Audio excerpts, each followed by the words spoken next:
Welcome to Take Charge of Your Health. I'm so glad you're joining me. I'm John Bradshaw. Take charge of your health could change your life. It could save your life, and it'll definitely help you to get the most out of life. Your health is precious. Way too often we only start to realize that when it's slipping away. But you can fight back against many of the health challenges that are plaguing the modern world. And tonight, you'll learn how you can have the kind of health you always wished you had. Welcome to Take Charge of Your Health.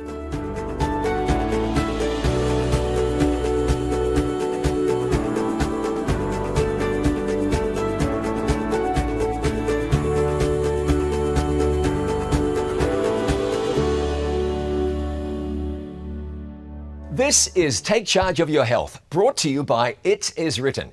Tonight could be absolutely life-changing for you or for someone you love. Heart disease is a killer. About 1 in every 4 deaths in the United States is due to heart disease. And so tonight, we are going to talk to the experts. We'll hear from people who've seen incredible improvement in their cardiac health. And you'll find out what you can do to give yourself the best chance to live a heart-healthy life. We'll hear from dietitian Dr. Faye Kazi. We'll get the lowdown on exercise from Dr. Steve Lee. Plus, there are resources I want you to have, so before the program is over, I will share something with you that could revolutionize your life. I am joined now by 2 cardiologists. Dr. Brian Schwartz is Chief Cardiologist at the Kettering Health Network, which is based in Kettering, Ohio, just outside Dayton, Ohio. Dr. Schwartz, thanks for joining me on Take Charge of Your Health. Well, thank you for the invite, John. It's always a privilege to work with you. I'm really glad you've taken the time to join me, and alongside you, Dr. Harvey Hahn, who is the Director of the Cardiology Fellowship Training Program at Kettering Health Network. Dr. Hahn, thanks for joining us. Yeah, thank you. Well, I'd like to start in the beginning. We're talking about something profoundly important, and that is heart health. And we're going to learn over the next few moments that there are some very real things that all of us can do to improve our heart health drastically. But I'd like to start at the beginning, and I'll start with Dr. Hahn. Dr. Hahn, what does the human heart do? Yeah, the heart really simply is a pump that actually will squeeze like a muscle and push blood forward. And that blood's going to carry oxygen, nutrients, to your brain, your lungs, and to all your muscles. It's important that that organ works well, right? So go ahead with that. No, absolutely. But just as the heart supplies blood, oxygen, nutrients to the rest of the body, the heart itself needs to be supplied by oxygen, nutrients, et cetera. And that's done through the coronary arteries, which are the blood vessels that supply the heart. And those are the ones that can get blocked up and cause problems like heart attack. Okay, Dr. Schwartz. How does that happen? What are the problems that afflict the heart? How do they come about? What are the major problems? I know there are plenty of them. There are a lot of different problems that can affect the heart, from its pumping ability that can get stretched out and dilated and cause congestive heart failure when the heart's not very strong. There can be electrical problems with the heart, but the one that most of us commonly think about is having a heart attack, which is demonstrated by this pressure and kind of clutching chest pain that can kind of come on when you overexert yourself or if your heart's under stress. And that's a sign that the small arteries in the heart are getting plugged up and narrowed. And as they become very narrowed, it leads to coronary artery disease manifested by angina. Okay, Dr. Schwartz, what causes the narrowing of those arteries? Because this is really practical stuff. There are people watching right now, they say, you know, I'm 48, my dad died of a heart attack at 49, this sort of thing. So lots of us are just ticking time bombs. What causes that? Well, the really big risk factors, genetics does play a role. And in fact, when I trained 20 years ago, everybody taught us, the dogma was that genetics is the predetermining thing. There's not much else you can do about that. But we now know that all the other causes are related to lifestyle. Being overweight, having a sedentary lifestyle, being diabetic, hypertension, high cholesterol, all those things contribute. And then also smoking is a big contributor to developing coronary artery disease. Okay, Dr. Hahn, we're talking about arteries becoming narrower, getting plugged up. If I want to, it seems pretty clear. if I want to have a healthy heart, one of my primary aims is to keep those arteries open and clear and blood flowing well through that. When you speak to patients or as you're training physicians, what's the advice you give people? Give yourself the best chance to have good, clear arteries. What do I do? What do we do about that? I think the first thing is you have to know your numbers. Things like high blood pressure, diabetes, high cholesterol are often called silent killers. You can have abnormal values and not know it until you have a heart attack, stroke, or die. So you have to get your blood pressure measured and then controlled. See if you're diabetic and then get that controlled. Check your cholesterol level and get that controlled. Then stopping smoking is critically important. Getting good sleep, lowering your stress, exercise, and losing weight. Those are the really big factors that can really make a huge impact on your heart health, but your overall health as well. Dr. Schwartz, how do we get those things under control? Medication clearly is one option. Are there other options? And is medication a good, better, or best option? Yeah, I mean, that's a very interesting question. So all of those things, with the exception of your family genetics, have in common lifestyle choices that we all make on a daily basis. And curiously, heart disease does not even exist in poor countries where they don't eat the Western diet. It's related to our fast food, our stressed life, where we relieve our stress by smoking or eating. We're basically medicating ourselves like our culture. And we're influenced by our culture by the advertisements we see that are advertising foods that are not necessarily good for us. So you can absolutely take charge of your life. You can prevent heart disease. And we now know you can actually reverse heart disease even if you have it just through making lifestyle changes. So how does that work? Follow on with me, Dr. Schwartz. How does it work that I have these risk factors and maybe I'm kind of on the precipice of plunging over into a real heart event? How is it possible to, and what actually happens as we start to reverse this? What's the process? What goes on inside my body? Yeah, so the arteries typically have three linings, the adventitia, the media, and the intima. The intima is a very smooth little lining, almost like the skin on the inside of the arteries. And over years and years of inflammation, of high blood pressure insulting those arteries, of cholesterol deposits being laid down, and just inflammation that comes from stress, those arteries start getting thickened, and you get this thick coat of what we call plaque that builds up underneath that initial layer, underneath the lining of the arteries. It's not a very rapid process, but if we can stop insulting our arteries by damaging our arteries through smoking, through the foods that we eat, by too much insulin surging through our body because we're overweight and we can't handle the carbs and the sugars that we eat, if we can stop those things, gradually, little by little, that plaque can actually start to shrink away and be less serious, less vulnerable, and actually open up the artery to allow more blood flow to go back to the heart and to the other organs of the body. Dr. Hahn, two questions. One, can anybody do this? I'll repeat the question. Can anybody do this, what Dr. Schwartz is talking about?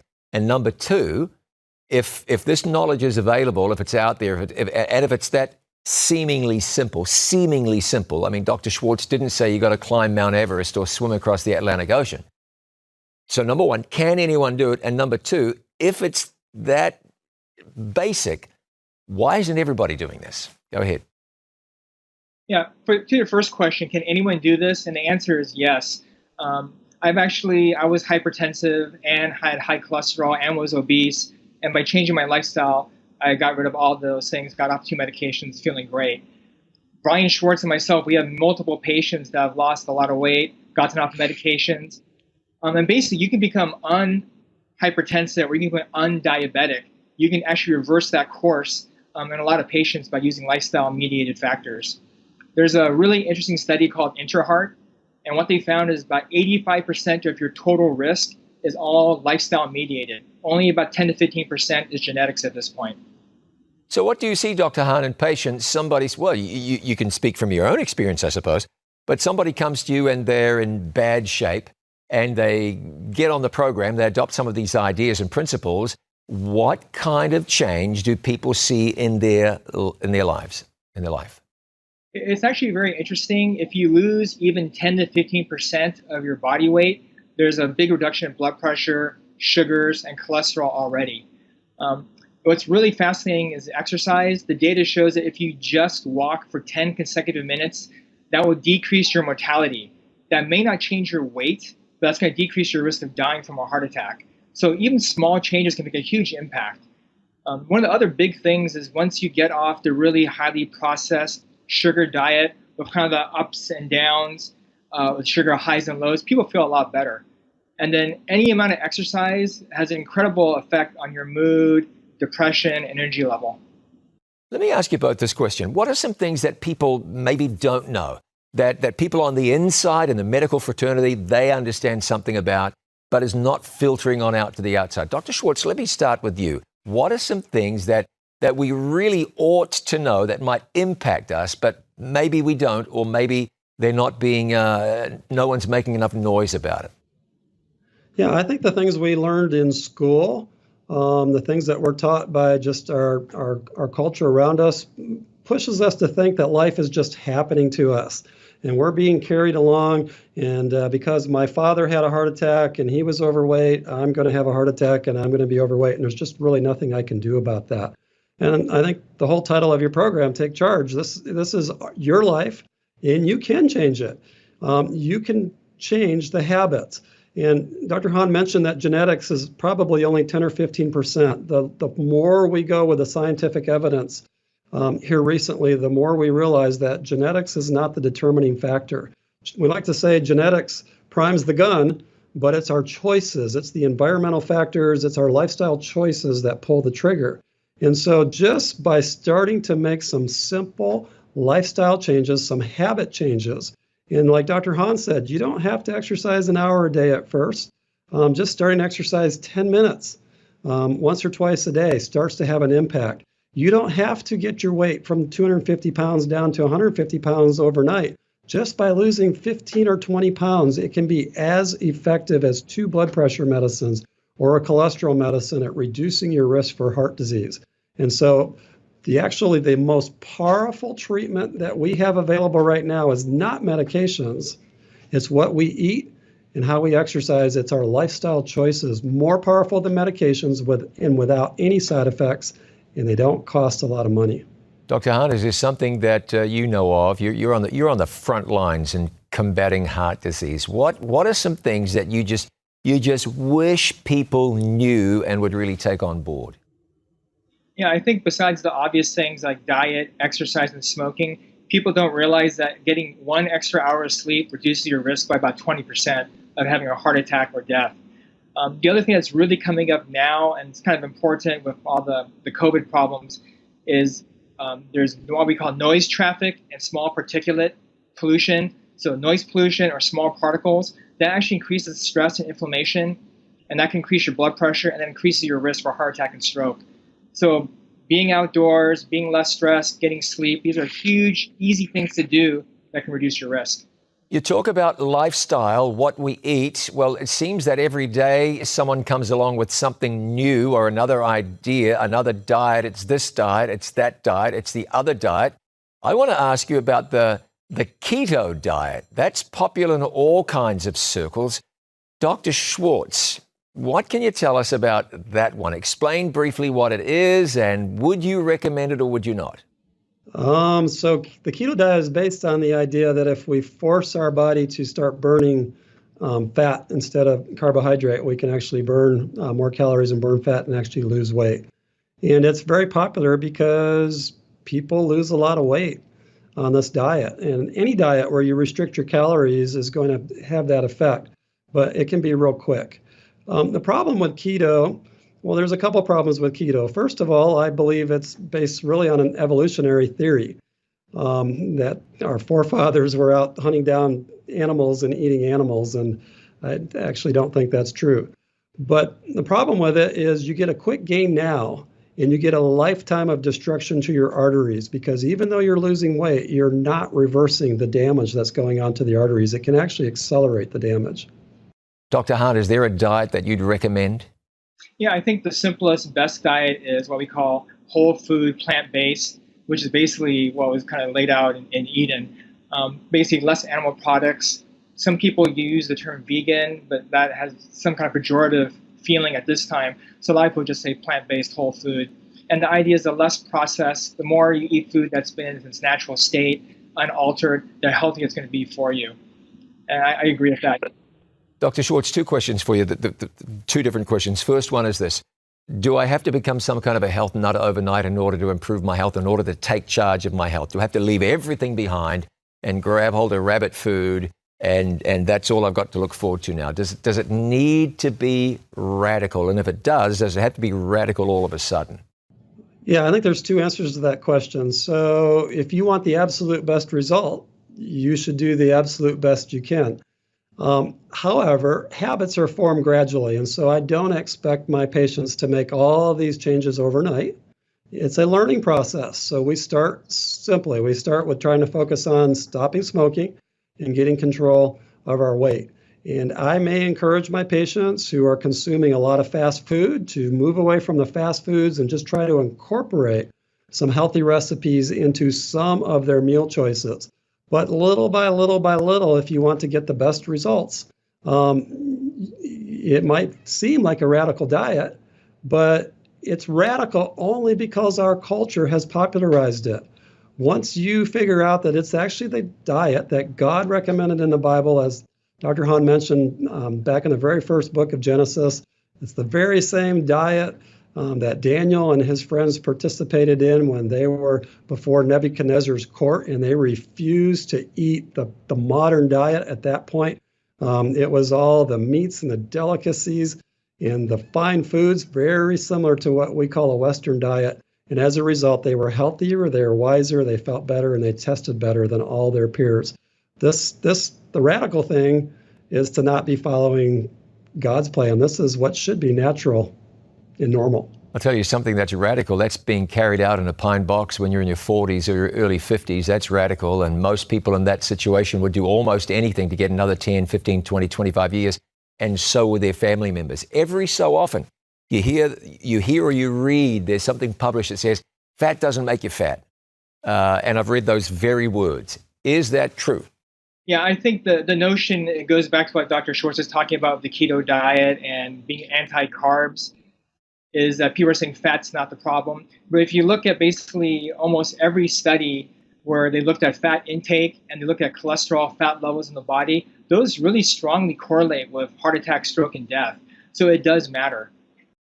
Let me ask you both if you have any final thoughts.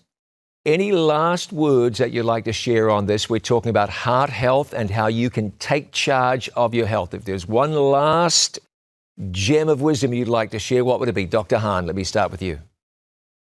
Yeah, I think one, like this program says, take charge. And it doesn't have to be total life makeover. What really works for people is pick one thing and make a change. And it should be really concrete.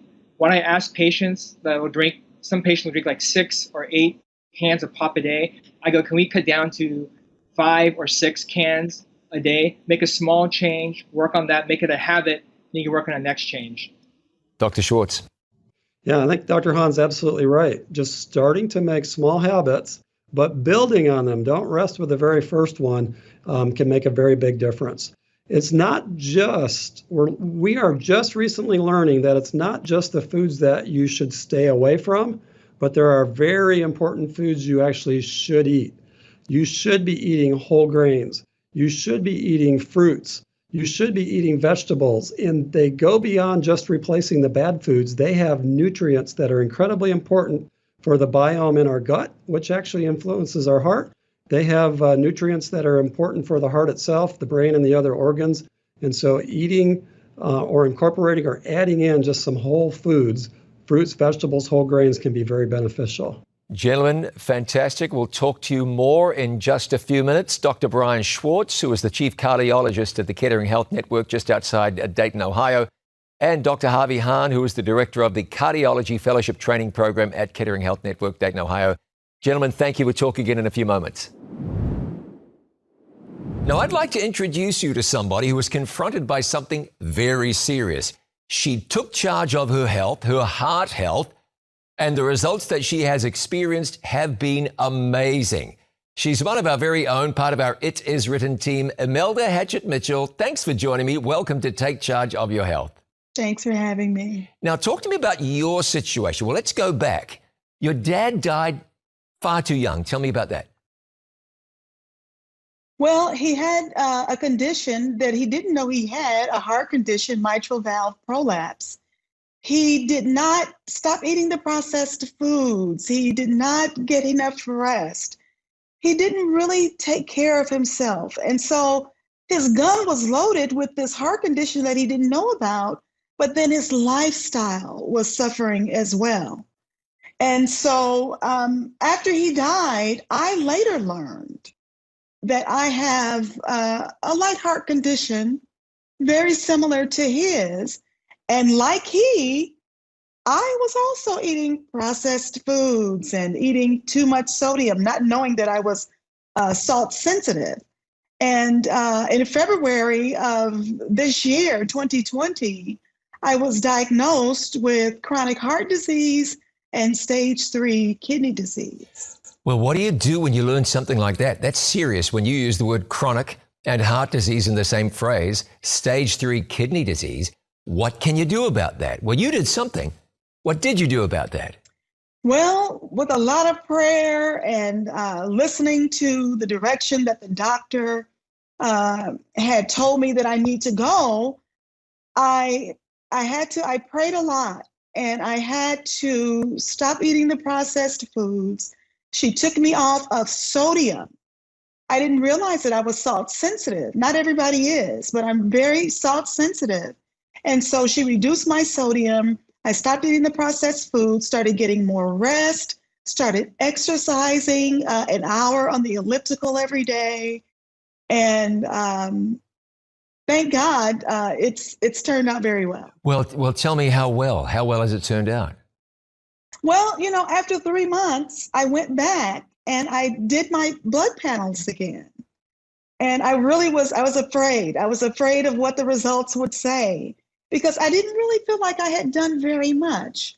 But just those simple lifestyle changes that I made reversed my chronic heart disease and my kidney disease. And those two conditions really were the result of untreated high blood pressure. So it had gotten me in a place that I was almost to the point where, stage 4 is really close to needing dialysis. But it was reversed before it could get that far. And I'm so grateful to God that he gave me the strength, first of all, to make those lifestyle changes. And it was powerful. It's a powerful story. Tell me about your blood pressure. How's it looking today? Where was it and where is it now? Well, it was running about 150, 160, sometimes spiking to 170 over 89, 90, 99, dangerous. Now my blood pressure is running 118 over 65, 116 over 77, something like that. That is a great turnaround. So no more heart disease. Blood pressure is right where it ought to be. Kidneys are looking great. Where's the future? How do we maintain this? Well, I've been praying. Just last week, I kind of fell off the wagon. And, sometimes you think, I'm well, I'm out of the woods, but you must be consistent. God showed me that consistency is really crucial, or I would be back in the same place where I was before. So last week, I fell off the wagon. I wasn't going to bed on time. I was eating too much sodium. I wasn't getting enough water. And I did not exercise last week. And my feet began to swell. And it was the swelling in my feet when I initially went to the doctor that caused her to take such a comprehensive blood panel. So last week showed me that I must be consistent. I got back on the wagon and my symptoms went away. This is great news. You've taken charge of your health. Simple changes, the sort of thing anyone can do. So let me give you one last word. Someone is listening to your story saying, oh, I'm kind of where she was. I wonder what I should do. Encourage that person. What would you say? It's not easy, and you can't do it by yourself. You've got to depend on God. That's the only power that can give us the victory over our human natures. Our human nature will take over if God doesn't take over. And it was very difficult for me. It was difficult. I was to the point of tears. I didn't even want to let go of the salt. But we have to be willing to give the Spirit permission to make those changes in our lives. Imelda, I'm thrilled to hear you're doing so well. What a wonderful journey. What an inspirational story. Thank you for sharing it. Thanks for joining me. Thank you, Pastor Bradshaw. You know that you too can experience real success when it comes to making changes in your lifestyle and improving your health. Now, not that long ago, you heard our guest physicians say that whole grains are really good for your heart health. Well, I want to introduce somebody to you now, very special. Dr. Faye Kazi is a dietitian, a health professional, and an author, and we're going to talk about grains and more. Dr. Kazi, thanks for joining me. Thanks so much for having me. Let's talk about whole grains, why they're good, and I'm also going to ask you how we can get more of them into our diet. But let's start off with the whole grains. What's the big deal? Yeah, so whole grains are incredible because of their structure and the way that they're designed. So the whole grain, the physiology is very simple but very important. It's basically three parts, but the main part that is the most important is going to be the bran, and that is the part that's surrounding the grain. So that's going to be where all that dense, wonderful fiber is. And that fiber is very important for heart health because it helps to protect the heart and other areas of the body, including really improving one's digestion. So when you're thinking about the grain and being its whole state, it really has to have that bran attached to it for it to be the most effective for our bodies. Okay, so whole grains actually, materially, measurably do you good. And when you think about what most of us eat most of the time, more often than not, there's not a lot of whole grain. Isn't that right? That's correct. So usually what happens in processed grains, and when I say processed, it's the grain that has the bran removed from it. So when it's removed, you're left with the starch, and that is defined as the endosperm. And that starch, although it has a good amount of calories in it, it's very low in nutrients. So when you see your white breads, your croissants, your bagels, and they don't have the whole grain element to it, you are looking at a very refined grain. So all the good stuff was taken out. They do tend to throw in and enrich it with niacin and B vitamins and things like that, but it's nothing like having that fiber present. And unfortunately, that is most of the carbohydrates that we have in the form of whether pasta or different types of breads or even tortillas. A lot of it, unfortunately, is missing the most important element, which is all that great fiber found in the bran that's removed during processing. Okay, so tell me, how do we get more whole grains into our diet? I'm listening to you and I'm thinking, yeah, okay, if it's that simple and if it's that good for me, I need to get more of it into my diet. But I might be thinking, how do I do that? So tell me. The easiest way to do it is oatmeal. So oatmeal is defined as a whole grain, and it is fabulous because it contains soluble fibers. And this is an interesting fact. Did you know that these soluble fibers have an incredible way of protecting the heart because they actually attach themselves to cholesterol, and the cholesterol that you might have in your body or that you would have had from the previous, burger the night before, it attaches to the cholesterol and it prevents its absorption into the bloodstream. So this is a fascinating role that soluble fiber can play. It is quite incredible to think about that. So let me talk to you about bread. I want to show you some, bread-like substance. I have some bread kind of stuff here. This is the El Cheapo white bread, and I understand why some people want to buy this because it's cheap. But what's in this, Dr. Kazi, or not in it? If you're looking at it, the ingredient list, it's going to tell you it's unbleached flour, and it's just that. It doesn't say whole grain. And then the second ingredient might be water. The third ingredient right after that is going to be fructose corn syrup or some sort of sugar. And that's telling you that this bread, even though it's fortified with certain types of vitamins and minerals, it's lacking in the most important heart protective element, which is that whole wheat bran item. And so you're getting a lot of calories, and yes, it's cheaper, but you're missing out on all the beneficial nutrients that you could get from a whole grain version. And what's fascinating about this, almost like magic, you can take 3 slices of this bread and reduce it down to virtually nothing. But on the other hand, let me share this. You mentioned this a moment ago. This is Ezekiel 4:9 bread made by our friends at Food for Life. It's magnificent. So what is it about bread like this? Of course, there are other good breads too, but my favorite is Ezekiel 4:9. What's so good about this and why is it good for you?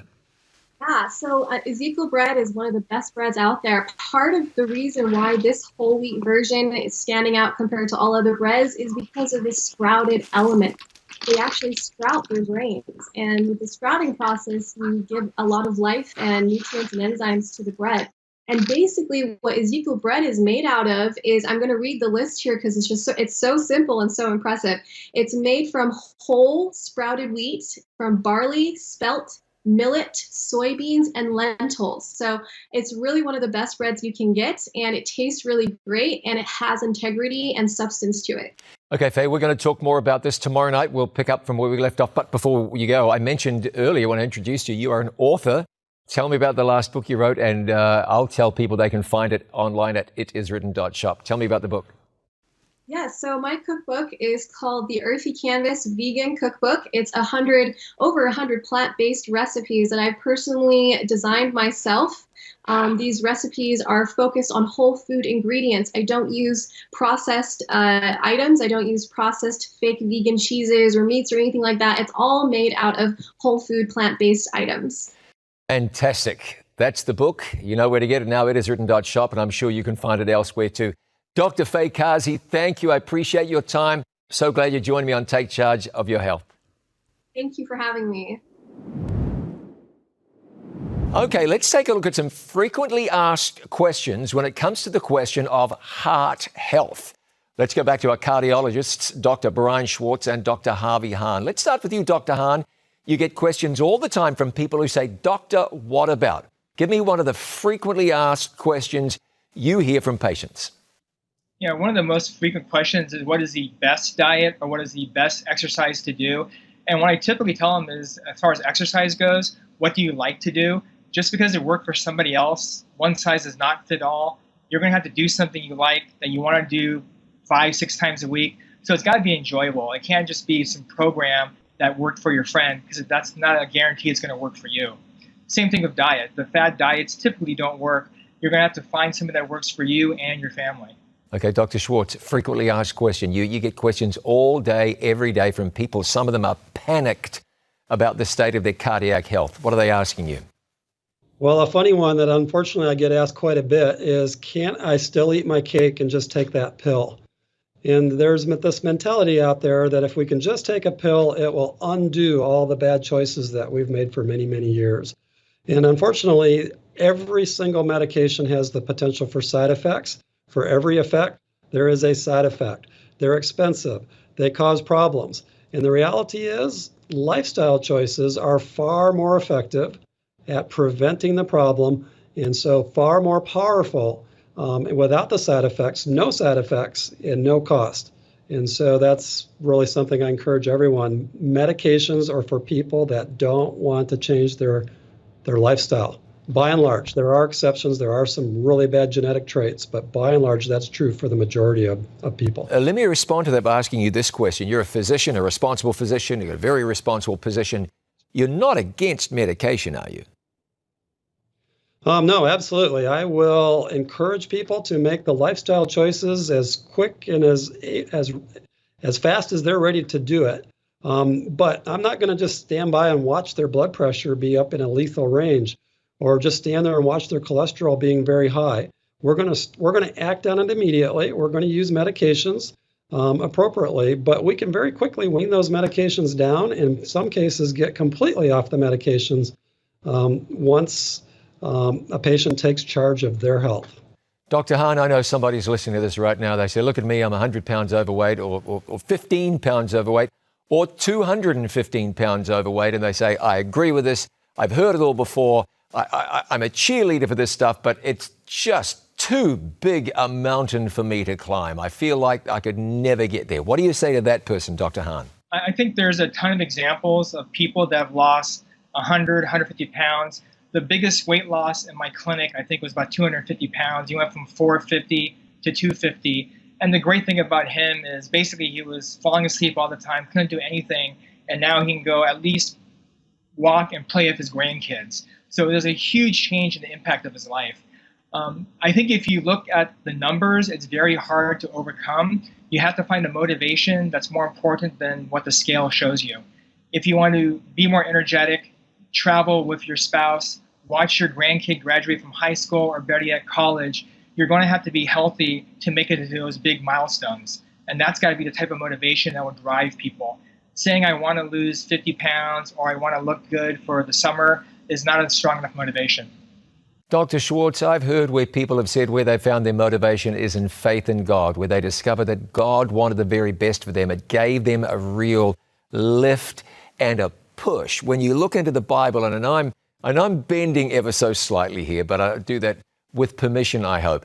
We read that God said he will give us a new heart. David prayed for a new heart. Okay, they were talking about a renewing of the mind. But God is into this, isn't he? He cares about this. What do you talk to people about when they ask you about this from a spiritual point of view? Yeah, I really love that question. So a few years back, well, actually about 10 to 15 years back, I used to tell people, you really should stop smoking. You really should lose weight. And I've come to realize that people know that already. That's just imparting good advice, but there's no power to actually make a lifestyle change or to make a motivational change. What people really need to do is to tap into the source of all power and the source of change. And so about 15 years ago, I actually started addressing spiritual needs in my practice, talking to patients about where do they find their strength, and praying with patients, asking the Lord to give them the strength to overcome smoking, asking the Lord to give them the desire to get healthy, to get their weight down, asking the Lord to actually help them find ways to exercise. And it has made a radical transformation in how patients appreciate it. They no longer see it just as giving good advice, but that I actually truly, genuinely care about their well-being and their health. And they feel motivated when they tap into the power that comes from the Lord. Fantastic, gentlemen. Thank you so very much. Once again, Dr. Brian Schwartz, Chief Cardiologist at the Kettering Health Network in Kettering, Ohio. Dr. Harvey Hahn, Director of the Cardiology Fellowship Training Program at Kettering. Gentlemen, thank you. I really appreciate you taking the time. I want to introduce you to Anne Durrell. Anne is based in Rocklin, California, and she's had a remarkable experience as she has taken charge of her health. Anne, welcome, and thanks for joining me. Pleasure. Thank you. Let's go back to the beginning, at least the beginning of this chapter of your experience. Talk about what you've been through lately and the change that you've enjoyed and experienced in your life. Well, a year ago, just over a year ago, I went to New Start, and my husband strongly encouraged me to go. I had high blood pressure. I had a stressful job as a registered nurse managing a hemodialysis clinic. I was a space case, and my blood pressure really wasn't well controlled on the two medicines that I was taking. Anyway, off I went to New Start, and I told all the New Start staff that my goal was to feel healthy. I really wasn't too worried about weight, but really my blood pressure and my stress and my lack of sleep were bothering me, and I wasn't functioning very well. I said that I would like to reduce my blood pressure. Dr. Lukens and the staff said, okay, no more medicine, now you start the program. And after 6 days with no medicine, my blood pressure was down to 113/67. And on about the 7th day, having lost my sense of smell, previously due to a concussion, mild traumatic brain injury, I had no sense of smell. I'd had no sense of smell for 4 years. I was working at New Start on one of my strolls, and I reflexively bent down to smell an iris. My grandmother had iris, and the smell was always so beautiful. And when I smelled, I could actually smell, my sense of smell returned. So I had two things happen. Firstly, on science, I am no longer on blood pressure medicines. And secondly, as a miracle, I could smell. I can smell the roses, the jasmine, the rosemary, and all of the spices that I put in my new plant-based whole foods. That is just exciting, and it is fantastic. So tell me something about the program you went through. Some of the changes you made that you might say, hey, anybody can make these changes and therefore experience great results, kind of like I did. What were some of those principles you put into practice in your life? Well, the first thing was my nutrition consults. I said to my dietitian, I said, I grew up on a sheep farm. You understand, I ate meat 7 days a week, and sometimes twice a day. And now you're telling me not to eat meat anymore, to eat plants and vegetables? She said, yes, why not? Dr. Gallant said, well, have you looked at an ox or a stud horse or a big bull? They don't eat meat. So I thought, okay, they can be strong and muscular without eating meat. So we quit eating meat. And it's quite surprising how wonderful food tastes. Spinach, cauliflower, cabbage, tofu. And we really don't eat meat anymore.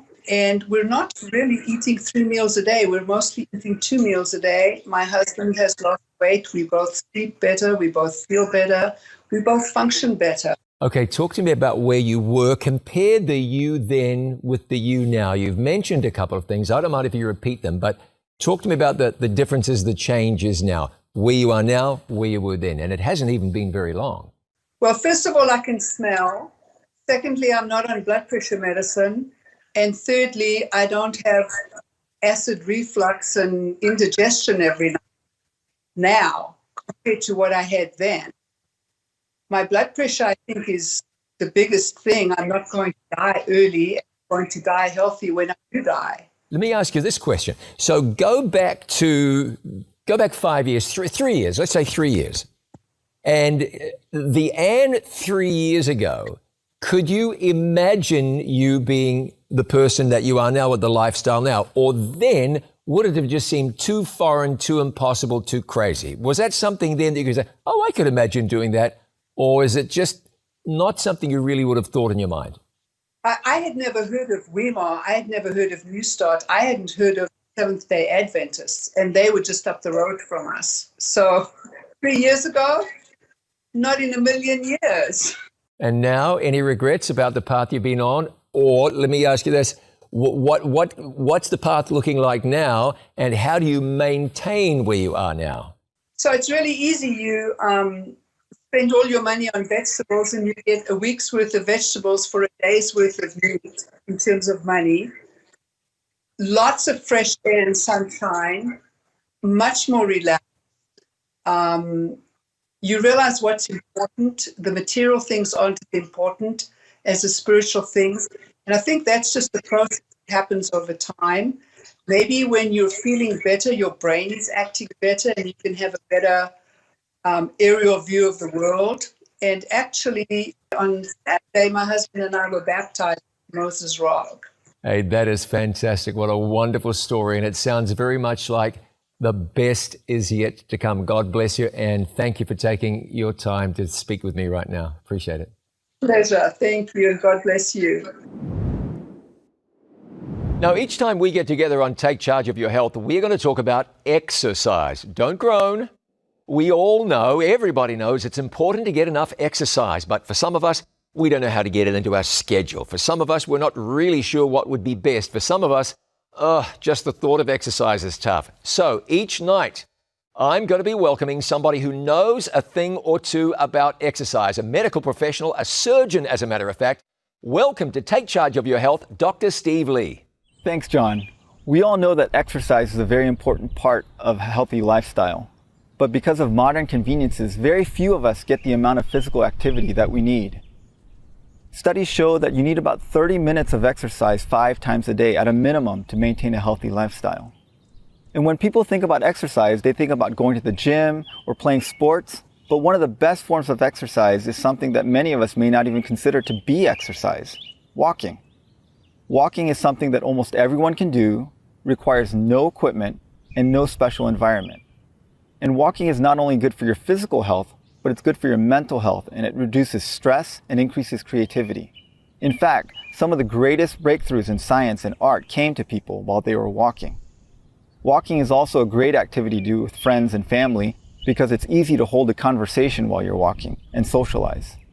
Some good times to go walking are first thing in the morning when it helps you wake up, clear your mind, and you get a little sunshine. And another good time is right after dinner when it helps you digest your food and you can socialize with your family and friends.